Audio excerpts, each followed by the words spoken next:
मेरे प्यारे बच्चों, कल हम लोग एक्सरसाइज 4.1 का 5th नंबर तक कंप्लीट कर चुके थे।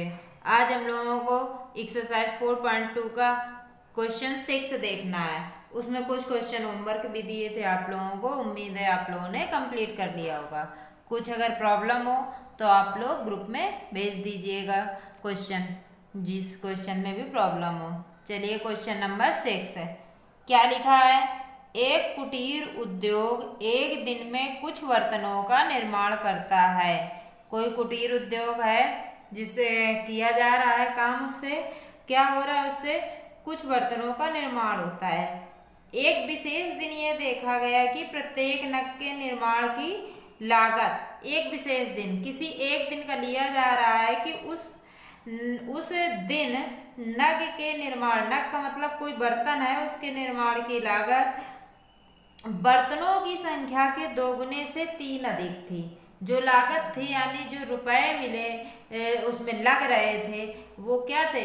बर्तनों की संख्या के 2 गुने से 3 रुपए अधिक थे। प्रत्येक नग, एक नग की कीमत। तो हमें अगर उस दिन पूरे 90 रुपए कमाए गए हों तो हमें बताना है कि निर्मित बर्तनों की संख्या और प्रत्येक नग की लागत क्या थी। कुल रुपए 90 का काम उस दिन किया गया। चलिए देखते हैं क्या कह रहा है। किसी विशेष दिन बर्तनों की संख्या पूछ रहा है और लागत भी पूछ रहा है एक नग की। तो चलिए हमने मान लिया कि माना बर्तनों की संख्या बराबर x। फिर क्या कह रहा है कि जो प्रत्येक नग की लागत है वो उस दिन बर्तनों की जो संख्या है इसका 2 गुने से 3 अधिक है। एक नग की लागत बर्तनों की संख्या के 2 गुने से 3 अधिक। तो संख्या यक्स का 2 गुना किया तो 2x, 3 अधिक तो 3, यानी ये एक बर्तन में इतने रुपए का लागत लगती है। कुल लागत 90 रुपए। जैसे वही है कि हम लोगों ने छोटी कक्षाओं में बहुत छोटे में पूछा जाता है कि एक सेव का मूल्य अगर 5 रुपए है तो 5 सेव का मूल्य या 10 सेव का मूल्य कितना होगा? कैसे निकालते हैं? गुणा करके। वही काम इसमें किया गया है कि एक बर्तन दिया, उस दिन जितने बर्तन है वो संख्या पता है और एक बर्तन के रुपए भी पता है, तो कुल रुपए पता है। तो कैसे निकालेंगे? दोनों का गुणा करके। दोनों का गुणा कर दिया गया। x इंटू 2x प्लस 3 बराबर 90। 2x square plus 3x, x का अंदर गुणा करवाया बराबर 90। 2x स्क्वायर प्लस 3x इस तरफ आएगा, माइनस में आएगा। गुणनखंड कर दिए गए हैं। गुणनखंड में क्या मिला हमें? 2x plus 15 x minus 6। जब दोनों को 0 को बराबर करेंगे तो ये माइनस में आएगा, जो कि हमारा माइनस में बर्तनों की संख्या तो हो नहीं सकती। बर्तनों की संख्या हमने x मानी है तो आंसर कौन सा लेंगे? प्लस वाला लेंगे। उस दिन इसलिए जो यक्स लिया था वो क्या आ गया? उस विशेष दिन बर्तनों की संख्या कितनी है? 6। अब एक बर्तन की कीमत निकालनी है तो एक बर्तन की कीमत हमने क्या मानी थी? 2x प्लस 3 शर्त से। तो इसी में x का मान रख देंगे। 2 गुणे 6 प्लस 3 12 प्लस 3 यानी 15 रुपए। आंसर चेक करना है, गुणा करा के देख लीजिए। 15 छक्का 90, कुल 90 रुपए हुए कि नहीं हुए? तो इस तरीके से हमारी एक्सरसाइज 4.2 कंप्लीट हुई। गुणनखंड हमने लगा दिया है, बहुत एक्सप्लेन नहीं किया क्योंकि हर क्वेश्चन में वही गुणनखंड जो आप कर रहे हैं इसकी प्रैक्टिस करिएगा। अगर कोई प्रॉब्लम किसी जगह लगे तो आप लोग दोबारा पूछ लीजिएगा। चलिए अब हम लोग एक्सरसाइज 4.3 की ओर बढ़ते हैं। 4.3 में ये एक्सरसाइज द्विघात समीकरण की है। अभी तक जो हमने सबसे फर्स्ट द्विघात समीकरण के वीडियो में आपको क्या किया था?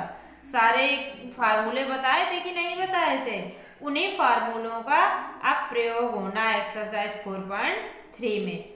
पहला सवाल क्या लिखा हुआ है एक्सरसाइज 4.3 में? यदि निम्नलिखित द्विघात समीकरणों के मूलों का अस्तित्व, किसका? मूलों का अस्तित्व हो तो इन्हें पूर्ण वर्ग बनाने की विधि द्वारा इसके मूल ज्ञात कीजिए। मूल का मतलब रूट्स। द्विघात समीकरण क्वाड्रेटिक इक्वेशन। अब मूल ज्ञात करने हैं यानी रूट्स ज्ञात करने हैं। चलिए कोई बात नहीं है, निकालते हैं मूल हम लोग। अब लेकिन सबसे पहले ये पता होना चाहिए कि मूलों का अस्तित्व है कि नहीं है। अब ये पता करने के लिए हमने आपको 3 शर्तें बताई थी। d बराबर विविक्त कर d बराबर b² माइनस 4ac। अब अगर डी का मान 0 आए, 0 से बड़ा आए, 0 से कम आए, तीन शर्तें थी कि नहीं, कम आए तो मूल अस्तित्व में नहीं होंगे क्योंकि माइनस हो जाएगा, अगर 0 और 0 से बड़ा आता है तो मूल अस्तित्व में है। फार्मूले बहुत जरूरी हैं अपने विषय को पढ़ने के लिए, इसलिए फार्मूले जरूर याद करिएगा आप लोग, कोई उसमें फार्मूले याद करने में कोई लापरवाही मत करिएगा। चलिए देखते हैं, 2x² - 7x + 3 = 0 की तुलना जो द्विघात समीकरण का मानक समीकरण होता है, क्या होता है, ax² + bx + c = 0 से करने पर x² बराबर वाला x² के साथ वाला a का गुणांक होगा तो a बराबर 2, bx x वाला b होगा तो b बराबर -7, c बराबर 3। विभक्त कर d निकालते हैं, d बराबर b² - 4ac, b का मान रख दिया -4, a का मान रख दिया, c का मान रख दिया, बीच में इंटू होगा। 7 का स्क्वायर 49 होगा, माइनस से कोई मतलब नहीं, माइनस स्क्वायर में प्लस हो जाते हैं। 8 8 का 24, 49 में 24 घटाएंगे 25। 0 या 0 से बड़ा है कि नहीं है, छोटा कब होगा, जब माइनस में आएगा। तो देखिए डी का मान हमारा क्या है, चूंकि डी ग्रेटर देन 0 के शर्त क्या थी कि दो भिन्न भिन्न मूल होंगे, मूलों का अस्तित्व होगा, यानी इसके मूलों का अस्तित्व है। जब अस्तित्व है तो अब हमें क्या इसमें करना है, इसमें हमें करना है कि पूर्ण वर्ग विधि द्वारा द्विघात समीकरण को हल करना है। पूर्ण वर्ग देखिए कैसे बनाते हैं, फिर वही द्विघात समीकरण हमने लिख दिया। पूर्ण वर्ग बनाने के लिए यहाँ सिर्फ x² रखते हैं, x² का जो भी गुणांक होता है उसे हटा देते हैं, भाग में भेज देते हैं, गुणा में है तो भाग में जाएगा। हमने पूरे में 2 का भाग दे दिया, x² - 7/2x + 3/2 = 0। अब जो b का गुणांक होता है, जो b का bx यानी जो x का गुणांक होता है, b का गुणांक नहीं x का गुणांक, मतलब जो b होता है, b मान होता है x का गुणांक, उसके आधे का वर्ग जोड़ते और घटाते हैं। 7/2 है, 7/2 का आधा करेंगे तो आधे में और 2 का भाग हो जाएगा तो 7/4। हमने एक में एक्सप्लेन भी कर दिया है कि 7/2 है और आधे में 2 और नीचे हो गया तो 7/4। इसका स्क्वायर जोड़ेंगे, इसी का घटाएंगे। अब देखिए ये लाइन x² - 7/2x, इसका आधा 7/4 का स्क्वायर जोड़ा गया और घटाया गया, ये माइनस लगा है, 3/2 ऐसे ही लिखा है, ठीक है। ये x² - 7/2 ये 7/4 हो जाएगा, एक लाइन एक्सप्लेन कर दी है 7/4। अब देखिए ये a - b का होल स्क्वायर सूत्र बन कैसे गया, सबसे बड़ी समस्या यही तो है कि आप लोग सोचेंगे कि ये बना कैसे दिया हमने साथ इस सूत्र। देखिए ये क्या लिखा है, a² - 2ab + b² कर, यहाँ जब माइनस होता है तो बीच में माइनस लगा देते हैं। ए बी वाला पद जब माइनस का होता है तो यहाँ माइनस लगाते हैं, अगर ये प्लस का होगा तो प्लस का, तो ए x हो गया बी। अब 2ab में 7/2 कैसे आएगा, देखिए 2a, a का मतलब x, b का मतलब 7/4। देखिए 2 दूनी 4 कट गया, क्या बचेगा 7x/2, यही बचेगा कि नहीं बचेगा, तो यही लिखा है कि नहीं लिखा, a - b का होल स्क्वायर। माइनस वाला वैसे ही लिखा, हमेशा प्लस वाला जाता है, माइनस वाला नहीं जाएगा।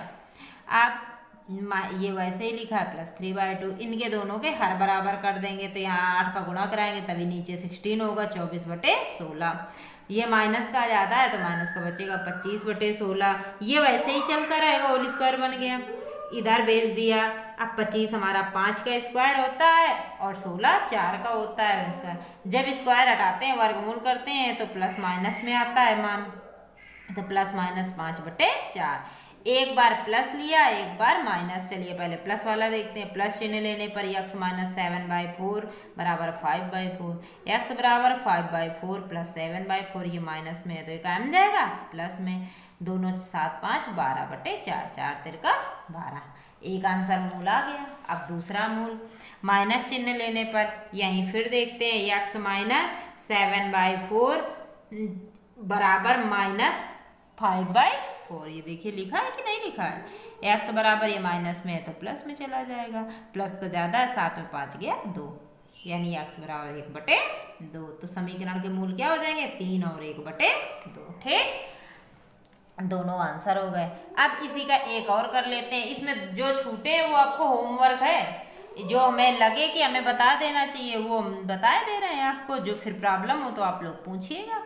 4x² प्लस 4√3x प्लस 3 बराबर 0। उसी प्रकार की तुलना ax² प्लस bx से करने पर a बराबर 4, b बराबर 4√3, c बराबर 3, d बराबर सूत्र लगाया 4√3 का स्क्वायर।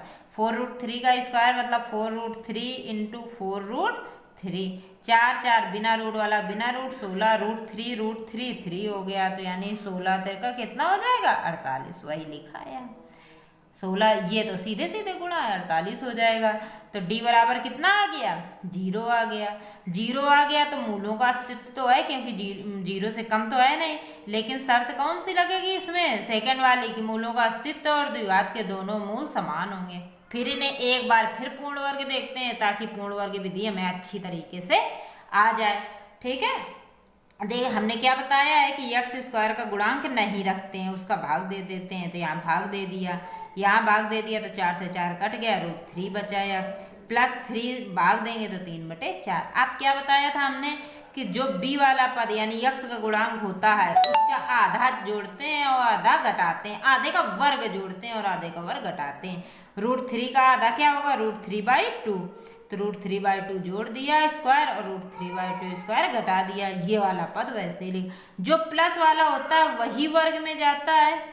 ठीक है, और किस में जाता है, यहाँ निशान देख के कि a प्लस का बनेगा फार्मूला की माइनस का, यहाँ प्लस है तो किसका बनेगा प्लस का फार्मूला। ये लाइन क्या लिखा है √3 का स्क्वायर, माइनस वाले का हम जोड़ते घटाते हैं, 3 का स्क्वायर 3 होगा, √2 4, 3/4 दोनों कैंसिल हो गए। ये बन गया a प्लस बी का होल स्क्वायर बराबर 0। अब इसको हमने 2 बार क्यों लिख दिया, क्योंकि 2 समान मूल दिखाने के लिए अगर स्क्वायर हटा देते एक मूल आता तो आप लोग पूछते एक कैसे आया। तो x प्लस √3/2 2 बार लिख सकते हैं स्क्वायर की वजह से कि नहीं लिख सकते। एक बार 0 करेंगे तो भी वही माइनस में उस तरफ चला जाएगा, फिर दोबारा उसी को 0 करेंगे तो फिर माइनस में चला जाएगा। दोनों मूल कैसे आए समान, क्योंकि हमारी शर्त क्या निकली थी d बराबर 0, द्विघात समीकरण के मूल समान है।